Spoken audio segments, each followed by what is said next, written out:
नमस्कार। खबरों के इस बुलेटिन में तुहाडा स्वागत है। मैं हाँ जसप्रीत सिंह। पहला पेश ने चोणवीआं खबरां। प्रधानमंत्री नरेंद्र मोदी भलके मनाए जाने वाले 7वें अंतरराष्ट्रीय योग दिवस समागमां की अगवाई करनगे। योग प्रदर्शन तो बाद प्रधानमंत्री सवेरे 7 बजे समागम नूं संबोधन करनगे। समागम का प्रसारण दूरदर्शन के सारे चैनलों ते सवेरे 6:30 बजे तो शुरू होवेगा।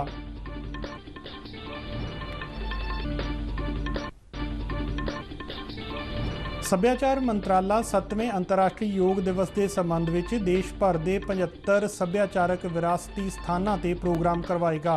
अमृतसर के महाराजा रणजीत सिंह समर पैलेस में करवाए जा रहे अंतरराष्ट्रीय योग दिवस समागम के मुख्य मेहमान संसद मैंबर श्वेत मलिक होंगे।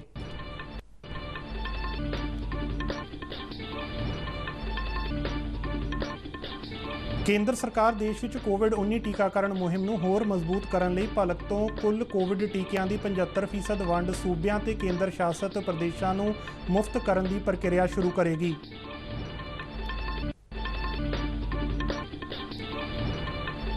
केंद्रीय जल शक्ति मंत्रालय वालों पानी खेत्र में वडमुला योगदान पाउण लई 6 महिला पानी योद्धावां नूं सन्मानित किया गया। उडन सिख मिल्खा सिंह का बीते दिन चंडीगढ़ में पूरे सरकारी सन्मानां नाल अंतिम संस्कार कर दिता गया।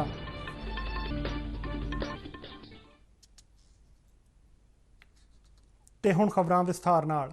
प्रधानमंत्री नरेंद्र मोदी भलके मनाए जाने वाले 7वें अंतरराष्ट्रीय योग दिवस समागमां की अगवाई करनगे। कोविड-19 महामारी के मद्देनज़र अंतरराष्ट्रीय योग दिवस का मुख्य समागम टैलीविजन चैनल ते पेश किया जाएगा और यह दूरदर्शन के सारे चैनलों ते सवेरे 6:30 बजे शुरू होगा।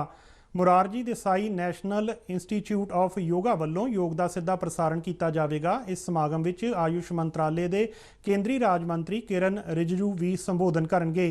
ਲੱਖਾਂ योगा प्रेमियों ने पहला ही इस गतिविधि का हिस्सा होने लई अपने घरों में ही सुरक्षित योग करने लई अपने आप नूं वचनबद्ध किया है। योग प्रदर्शन तो बाद प्रधानमंत्री नरेंद्र मोदी सवेरे 7 बजे तो 7:45 तक संबोधन करेंगे। इस योग प्रदर्शन में 15 अध्यात्मिक नेतावां अते योग गुरुआं दे सुनेहे भी होणगे। सुनेहे देण वालियां शख्सियतां विच गुरुदेव श्री श्री रविशंकर, सतगुरु जग्गी वासुदेव, कमलेश पटेल, स्वामी सी सरस्वती, डॉक्टर चिन्मय पांडे, मुनीश्री सागर महाराज, स्वामी भारत भूषण ते सिस्टर BK शिवानी भी शामिल ने। योगा हौली हौली विश्व में मानता प्राप्त कर चुका है। योग ने हरेक की सरीरक, मानसिक और आत्मिक खुशी में अहम भूमिका निभा के केंद्रीय स्थान प्राप्त कर लिया है। ये सारी दुनिया लिए मानवता की अथाह सभ्याचारक विरासत नूं दर्शाउंदा है। इस दे मद्देनज़र भारत सरकार ने सभ्याचारक मंत्रालय ने आज़ादी का अमृत महा-उत्सव मुहिम के एक हिस्से वजों योग एक भारतीय विरासत के नां हेठ अंतरराष्ट्रीय योग दिवस मनाउण लई एक मुहिम आयोजित करने का ऐलान किया है। इस मुहिम दौरान मंत्रालय दीयां सारियां संस्थावां सरगर्म हिस्सेदारी नाल 75 सभ्याचारक विरासती स्थानां ते प्रोग्राम करवाएगी। मौजूदा महामारी की स्थिति नूं विचार विच रखदियां योग विच हिस्सा लैण वालियां की गिणती हरेक स्थान ते 20 तक सीमित की गई है। इन्हां स्थानां ते आयोजित किए जा रहे प्रोग्रामां विच मन्ने परमन्ने व्यक्ति हिस्सा लैणगे। इस समागम विच 45 मिनट योग प्रदर्शन तो बाद खेतरी सभ्याचारक केंद्र जां संगीत नाटक अकैडमी के पुरस्कृत नौजवान कलाकार 30 मिनट का सभ्याचारक प्रोग्राम पेश करनगे। इन्हां समागमां की लाइव स्ट्रीमिंग चुने गए 30 स्थानों तो सभ्याचारक मंत्रालय के सारे डिजिटल प्लेटफार्मां ते कीती जावेगी। सभ्याचार ते सैर सपाटा राज मंत्री प्रहलाद सिंह पटेल दिल्ली के लाल किला विखे भलके सवेरे 7 बजे तो 7:45 तक मंत्रालय के सीनियर अधिकारियों नाल योग करनगे अते इसकी लाइव स्ट्रीमिंग मंत्रालय के सारे डिजिटल प्लेटफार्मां ते कीती जावेगी। सभ्याचारक मंत्राला भलके अमृतसर विच स्थित महाराजा रणजीत सिंह के समर पैलेस, जिसनूं कंपनी बाग के नाम नाल जाणिया जांदा है, विखे अंतरराष्ट्रीय योग दिवस मना रहा है। भारतीय पुरातत्व सर्वेखण का चंडीगढ़ सर्कल संगीत नाटक अकैडमी के सहयोग नाल यह समागम करवा रहा है। संसद मैंबर श्वेत मलिक इस मौके मुख्य मेहमान होणगे। इस विच योगा तो इलावा मां धी दी जोड़ी गुरमीत बावा ते गलोरी बावा के निर्देशन हेठ कलाकारां वल्लों लोक गीत पेश किए जाणगे। भलके मनाए जाने वाले 7वें अंतरराष्ट्रीय योग दिवस की रूह नूं कैप्चर करने लई डाक विभाग स्पैशल कैंसलेशन लैके आ रहा है। ये विलखण पहलकदमी 7वें अंतरराष्ट्रीय योग दिवस की यादगारी निशानी होगी। इंडिया पोस्ट देश भर में 810 मुख्य डाक घर राही इस बारे एक पिक्चर डिज़ाइन जारी करेगा। ਇਹ ਹੁਣ ਤੱਕ ਦੇ ਸਭ ਤੋਂ ਵੱਡੇ ਫਲੈਟਲਿਕ ਸਮਾਗਮਾਂ ਵਿੱਚੋਂ ਇੱਕ ਹੋਵੇਗਾ। ਕਈ ਸਾਲਾਂ ਤੋਂ ਟਿਕਟਾਂ ਇਕੱਠੀਆਂ ਕਰਨ ਦੀ ਦਿਲਚਸਪੀ ਵਿੱਚ ਕਮੀ ਆਈ ਹੈ ਤੇ ਇਸ ਕਲਾ ਨੂੰ ਮੁੜ ਤੋਂ ਸੁਰਜੀਤ ਕਰਨ ਲਈ ਭਾਰਤੀ ਡਾਕ ਫਲੈਟਲਿਕਸ ਲਈ ਇਹ ਸਕੀਮ ਚਲਾਉਂਦੀ ਹੈ। ਇਸ ਸਕੀਮ ਤਹਿਤ ਨਾਮਜ਼ਦ ਡਾਕ ਘਰਾਂ ਵਿੱਚ ਫਲੈਟਲਿਕਸ ਬਿਊਰੋ ਤੇ ਕਾਊਂਟਰ ਤੇ ਟਿਕਟਾਂ ਇਕੱਠੀਆਂ ਕਰਨ ਵਾਲਿਆਂ ਨੂੰ ਟਿਕਟਾਂ ਉਪਲਬਧ ਕਰਵਾਈਆਂ ਜਾਂਦੀਆਂ ਨੇ। ਕੋਈ ਵੀ ਵਿਅਕਤੀ 200 रुपए जमा करवा के आसानी नाल फ्लैटलिक जमा खाता खोल सकता है।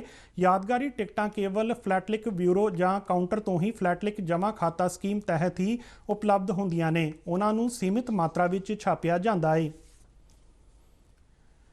देश ਵਿੱਚ ਕੋਵਿਡ-19 ਟੀਕਾਕਰਨ ਮੁਹਿੰਮ ਨੂੰ ਹੋਰ ਮਜ਼ਬੂਤ ਕਰਨ ਲਈ ਕੇਂਦਰ ਸਰਕਾਰ ਭਲਕ ਤੋਂ ਕੁੱਲ ਕੋਵਿਡ ਟੀਕਿਆਂ ਦੀ 75% ਵੰਡ ਸਾਰੇ ਸੂਬਿਆਂ ਅਤੇ ਕੇਂਦਰ ਸ਼ਾਸਤ ਪ੍ਰਦੇਸ਼ਾਂ ਨੂੰ ਮੁਫਤ ਕਰਨ ਦੀ ਪ੍ਰਕਿਰਿਆ ਨੂੰ ਸ਼ੁਰੂ ਕਰੇਗਾ।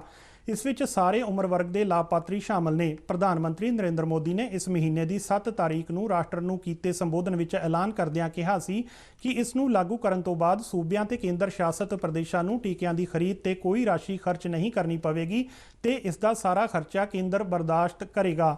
शुरुआती अंदाजे अनुसार इस नाल केंद्र सरकार ਨੂੰ 15,000 करोड़ रुपए होर खर्च करने पैणगे, जबकि इस तो पहला मौजूदा माली साल विच टीकाकरण प्रोग्राम ते खर्च लई 35,000 करोड़ रुपए रखे गए सन। केंद्र सरकार ने कहा है कि वो टीकिਆਂ ਦੀ खरीद ते 5% GST भी केंद्र ਦੇ खर्चे ਵਿੱਚੋਂ ही देवेगी ਤਾਂ ਜੋ ਸਾਰੇ ਯੋਗ ਲਾਭਪਾਤਰੀਆਂ ਨੂੰ ਟੀਕਾਕਰਨ ਲਈ ਸਰਕਾਰ ਵੱਲੋਂ ਮੁਫਤ ਸਹੂਲਤਾਂ ਮੁਹੱਈਆ ਕਰਵਾਈਆਂ ਜਾ ਸਕਣ। ਕੇਂਦਰੀ ਗ੍ਰਹਿ ਮੰਤਰਾਲਾ ਨੇ ਸਾਰੇ ਸੂਬਿਆਂ ਤੇ ਕੇਂਦਰ ਸ਼ਾਸਤ ਪ੍ਰਦੇਸ਼ਾਂ ਨੂੰ ਕੋਰੋਨਾ ਪਾਬੰਦੀਆਂ ਵਿੱਚ ਢਿੱਲ ਦੇਣ ਸਮੇਂ ਨੇੜਿਓਂ ਨਜ਼ਰਸਾਨੀ ਕਰਨ ਦੇ ਨਿਰਦੇਸ਼ ਦਿੱਤੇ ਨੇ। ਮੰਤਰਾਲਾ ਨੇ ਸੂਬਿਆਂ ਨੂੰ ਚੌਕਸ ਕਰਦਿਆਂ ਇਸ ਗੱਲ ਨੂੰ ਯਕੀਨੀ ਬਣਾਉਣ ਲਈ ਕਿਹਾ ਹੈ ਕਿ ਤਾਲਾਬੰਦੀ ਖੋਲ੍ਹਣ ਸਮੇਂ ਕੋਵਿਡ ਉਚਿਤ ਵਿਹਾਰ ਦੀ ਪਾਲਣਾ ਵਿੱਚ ਕੋਈ ਢਿੱਲ ਮੱਠ ਨਾ ਵਰਤੀ ਜਾਵੇ। ਗ੍ਰਹਿ ਮੰਤਰਾਲੇ ਨੇ ਕਿਹਾ ਕਿ ਸੋਸ਼ਲ ਮੀਡੀਆ ਤੇ ਬਾਜ਼ਾਰਾਂ ਵਿੱਚ ਕਈ ਅਜਿਹੀਆਂ ਤਸਵੀਰਾਂ ਅਪਲੋਡ ਹੋ ਰਹੀਆਂ ਨੇ ਜਿਨ੍ਹਾਂ ਤੋਂ ਪਤਾ ਲੱਗਦਾ ਹੈ ਕਿ ਲੋਕ ਕੋਵਿਡ ਉਚਿਤ ਵਿਹਾਰ ਨਹੀਂ ਅਪਣਾ ਰਹੇ। ਕੇਂਦਰੀ ਗ੍ਰਹਿ ਸਕੱਤਰ ਅਜੇ ਭੱਲਾ ਨੇ ਸੂਬਿਆਂ ਦੇ ਮੁੱਖ ਸਕੱਤਰਾਂ ਅਤੇ ਕੇਂਦਰੀ ਪ੍ਰਬੰਧਕ ਪ੍ਰਦੇਸ਼ਾਂ ਦੇ ਪ੍ਰਸ਼ਾਸਕਾਂ ਨੂੰ ਲਿਖੀ ਚਿੱਠੀ ਵਿੱਚ ਕਿਹਾ ਕਿ ਜ਼ਿਲ੍ਹਾ ਪੱਧਰ ਤੇ ਸਥਾਨਕ ਪ੍ਰਸ਼ਾਸਨ ਅਤੇ ਹੇਠਲੀਆਂ ਪ੍ਰਸ਼ਾਸਨਿਕ ਯੂਨਿਟਾਂ ਨੂੰ ਕੋਰੋਨਾ ਸਥਿਤੀ ਤੇ ਨਜ਼ਰ ਰੱਖਣ ਲਈ ਆਖਿਆ। ਜ਼ਿਕਰਯੋਗ ਹੈ ਕਿ ਕੋਰੋਨਾ ਮਾਮਲਿਆਂ ਵਿੱਚ ਕਮੀ ਦੇ ਮੱਦੇਨਜ਼ਰ ਕਈ ਸੂਬਿਆਂ ਅਤੇ ਕੇਂਦਰ ਸ਼ਾਸਤ ਪ੍ਰਦੇਸ਼ਾਂ ਨੇ ਪਾਬੰਦੀਆਂ ਵਿੱਚ ਢਿੱਲ ਦੇਣ ਅਤੇ ਤਾਲਾਬੰਦੀ ਖੋਲ੍ਹਣ ਦੇ ਹੁਕਮ ਜਾਰੀ ਕੀਤੇ ਨੇ। ਕੇਂਦਰੀ ਗ੍ਰਹਿ ਸਕੱਤਰ ਨੇ ਕਿਹਾ ਕਿ ਪਾਬੰਦੀਆਂ ਵਿੱਚ ਢਿੱਲ ਦੇਣ ਜਾਂ ਪਾਬੰਦੀਆਂ ਲਗਾਉਣ ਦਾ ਫੈਸਲਾ ਜ਼ਮੀਨੀ ਪੱਧਰ ਤੇ ਸਥਿਤੀ ਦੇ ਹਿਸਾਬ ਨਾਲ ਕੀਤਾ ਜਾਵੇ। ਗ੍ਰਹਿ ਮੰਤਰਾਲਾ ਨੇ ਟੈਸਟ, ਟਰੈਕ ਅਤੇ ਟ੍ਰੀਟ ਦੀ ਰਣਨੀਤੀ ਨੂੰ ਜਾਰੀ ਰੱਖਣ ਲਈ ਆਖਿਆ ਹੈ। ਮੰਤਰਾਲਾ ਨੇ ਮੌਜੂਦਾ ਹਾਲਾਤ ਵਿੱਚ ਸੂਬਿਆਂ ਅਤੇ ਕੇਂਦਰ ਸ਼ਾਸਤ ਪ੍ਰਦੇਸ਼ਾਂ ਨੂੰ ਟੀਕਾਕਰਨ ਦੀ ਰਫ਼ਤਾਰ ਵਧਾਉਣ ਲਈ ਆਖਿਆ ਤਾਂ ਜੋ ਵੱਧ ਤੋਂ ਵੱਧ ਲੋਕਾਂ ਦਾ ਟੀਕਾਕਰਨ ਹੋ ਸਕੇ। ਕੇਂਦਰੀ ਜਲ ਸ਼ਕਤੀ ਰਾਜ ਮੰਤਰੀ ਰਤਨ ਲਾਲ ਕਟਾਰੀਆ ਨੇ ਜਲ ਸ਼ਕਤੀ ਮੰਤਰਾਲੇ ਤਹਿਤ ਕੌਮੀ ਪਾਣੀ ਮਿਸ਼ਨ ਦੁਆਰਾ ਆਯੋਜਿਤ 27ਵੀਂ ਪਾਣੀ ਵਾਰਤਾ ਨੂੰ ਸੰਬੋਧਨ ਕੀਤਾ। ਇਹ ਪਾਣੀ ਵਾਰਤਾ ਪਾਣੀ ਨਾਲ ਸੰਬੰਧਿਤ ਮੁੱਦਿਆਂ ਬਾਰੇ ਜਾਗਰੂਕਤਾ ਫੈਲਾਉਣ ਅਤੇ ਭਾਗੀਦਾਰਾਂ ਨੂੰ ਪਾਣੀ ਦੀ ਸੁਚੱਜੀ ਵਰਤੋਂ ਲਈ ਸੰਵੇਦਨਸ਼ੀਲ ਕਰਨ ਬਾਰੇ ਕਰਵਾਈ ਗਈ। ਇਸ ਵਾਰਤਾ ਵਿੱਚ ਪਾਣੀ ਖੇਤਰ ਵਿੱਚ ਮਹਿਲਾਵਾਂ ਦੇ ਯੋਗਦਾਨ ਤੇ ਵਿਸ਼ੇਸ਼ ਜ਼ੋਰ ਦਿੱਤਾ ਗਿਆ। ਇਸ ਖੇਤਰ ਵਿੱਚ ਵਡਮੁੱਲਾ ਯੋਗਦਾਨ ਪਾਉਣ ਲਈ 41 ਮਹਿਲਾ ਯੋਧਾਵਾਂ ਨੂੰ ਸੂਚੀਬੱਧ ਕੀਤਾ ਗਿਆ।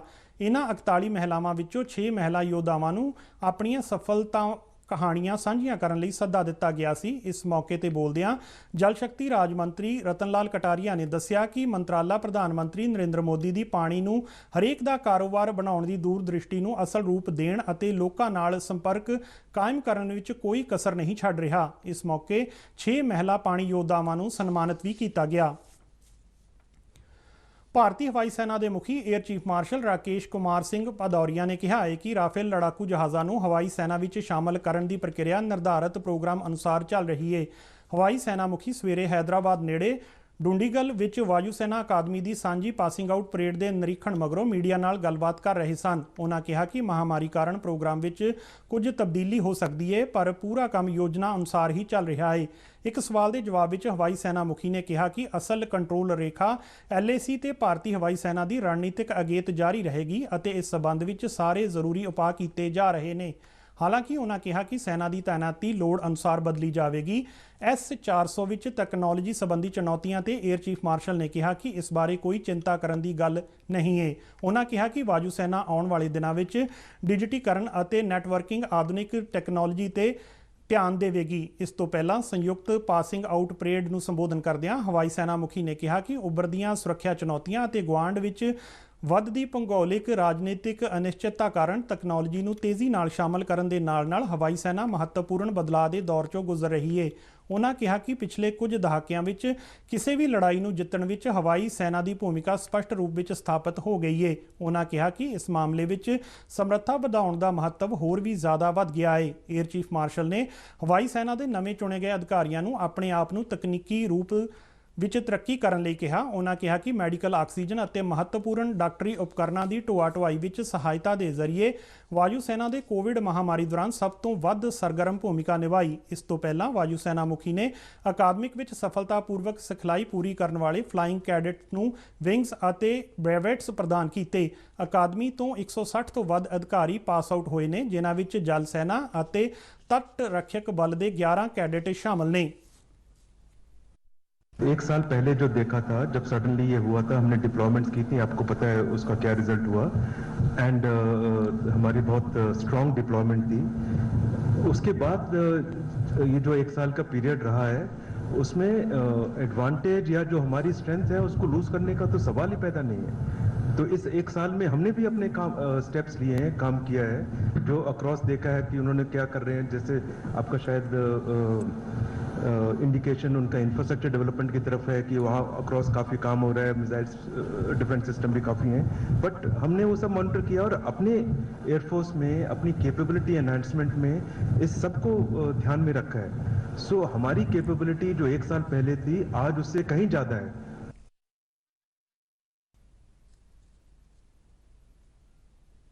ਕੇਂਦਰੀ ਸਿੱਖਿਆ ਮੰਤਰਾਲੇ ਨੇ ਕੋਰੋਨਾ ਮਹਾਮਾਰੀ ਕਾਰਨ ਸਕੂਲ ਬੰਦ ਹੋਣ ਦੌਰਾਨ ਅਤੇ ਇਸ ਮਗਰੋਂ ਘਰ ਵਿੱਚ ਦਿੱਤੀ ਜਾ ਰਹੀ ਸਿੱਖਿਆ ਵਿੱਚ ਮਾਪਿਆਂ ਦੀ ਹਿੱਸੇਦਾਰੀ ਲਈ ਦਿਸ਼ਾ ਨਿਰਦੇਸ਼ ਜਾਰੀ ਕੀਤੇ ਨੇ। ਇਹਨਾਂ ਦਿਸ਼ਾ ਨਿਰਦੇਸ਼ਾਂ ਵਿੱਚ ਸੁਰੱਖਿਅਤ ਅਤੇ ਸਿੱਖਿਆ ਦਾ ਸਕਾਰਾਤਮਕ ਮਾਹੌਲ ਸਿਰਜਣ ਦੀ ਲੋੜ ਤੇ ਜ਼ੋਰ ਦਿੱਤਾ ਗਿਆ ਹੈ। ਕੇਂਦਰੀ ਸਿੱਖਿਆ ਮੰਤਰੀ ਰਮੇਸ਼ ਪੋਖਰਿਆਲ ਨਿਸ਼ੰਕ ਨੇ ਕਿਹਾ ਹੈ ਕਿ ਘਰ ਪਹਿਲਾਂ ਸਕੂਲ ਹੁੰਦਾ ਹੈ ਅਤੇ ਮਾਪੇ ਪਹਿਲੇ ਅਧਿਆਪਕ ਹੁੰਦੇ ਨੇ। ਉਹਨਾਂ ਕਿਹਾ ਕਿ ਮਹਾਮਾਰੀ ਦੇ ਨਵੇਂ ਨਿਯਮਾਂ ਵਿੱਚ ਬੱਚਿਆਂ ਦੇ ਵਿਕਾਸ ਅਤੇ ਅਧਿਆਪਨ ਲਈ ਮਾਪਿਆਂ ਦੀ ਅਹਿਮ ਭੂਮਿਕਾ ਹੈ। ਉਹਨਾਂ ਕਿਹਾ ਕਿ ਇਹਨਾਂ ਦਿਸ਼ਾ ਨਿਰਦੇਸ਼ਾਂ ਦਾ ਉਦੇਸ਼ ਸਕੂਲ ਬੰਦ ਹੋਣ ਦੌਰਾਨ ਬੱਚਿਆਂ ਨੂੰ ਜਾਣਕਾਰੀ ਮੁਹੱਈਆ ਕਰਵਾਉਣਾ ਅਤੇ ਮਾਪਿਆਂ ਨੂੰ ਨੁਕਤੇ ਸੁਝਾਉਣਾ ਹੈ। ਉਹਨਾਂ ਦੱਸਿਆ ਕਿ ਸਕੂਲਾਂ ਨੂੰ ਵੀ ਸਲਾਹ ਦਿੱਤੀ ਗਈ ਹੈ ਕਿ ਉਹ ਬੱਚਿਆਂ ਦੇ ਮਾਪਿਆਂ ਨੂੰ ਵੀ ਬੱਚਿਆਂ ਦੀ ਪੜ੍ਹਾਈ ਲਿਖਾਈ ਵਿੱਚ ਸ਼ਾਮਲ ਕਰਕੇ ਜਾਣਕਾਰੀ ਮੁਹੱਈਆ ਕਰਵਾਉਣ ਤਾਂ ਜੋ ਮਾਪੇ ਬੱਚਿਆਂ ਨੂੰ ਘਰਾਂ ਵਿੱਚ ਸਕੂਲਾਂ ਵੱਲੋਂ ਦਿੱਤੇ ਗਏ ਘਰਾਂ ਲਈ ਕੰਮ ਅਤੇ ਹੋਰ ਪਾਠਕ੍ਰਮ ਨਾਲ ਸੰਬੰਧਿਤ ਗਤੀਵਿਧੀਆਂ ਬਾਰੇ ਸਹਾਇਤਾ ਕਰ ਸਕਣ। ਉਡਣਾ ਸਿੱਖ ਪਦਮ ਸ਼੍ਰੀ ਮਿਲਖਾ ਸਿੰਘ ਦਾ ਬੀਤੇ ਦਿਨ ਚੰਡੀਗੜ੍ਹ ਵਿੱਚ ਪੂਰੇ ਸਰਕਾਰੀ ਸਨਮਾਨਾਂ ਨਾਲ ਅੰਤਮ ਸੰਸਕਾਰ ਕਰ ਦਿੱਤਾ ਗਿਆ। ਮਿਲਖਾ ਸਿੰਘ ਦੇ ਪੁੱਤਰ ਜੀ ਮਿਲਖਾ ਸਿੰਘ ਨੇ ਆਪਣੇ ਪਿਤਾ ਦੀ ਚਿਖਾ ਨੂੰ ਅਗਨੀ ਦਿਖਾਈ।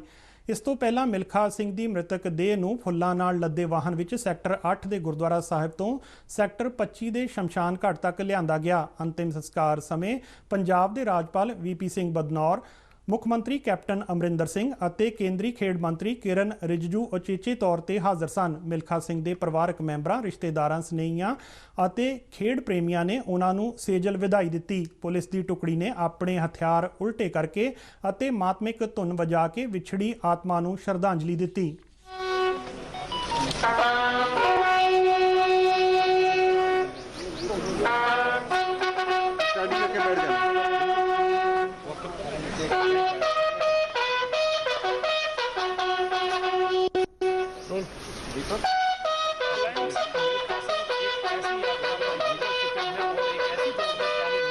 जहां पर उनको पकड़ पाना।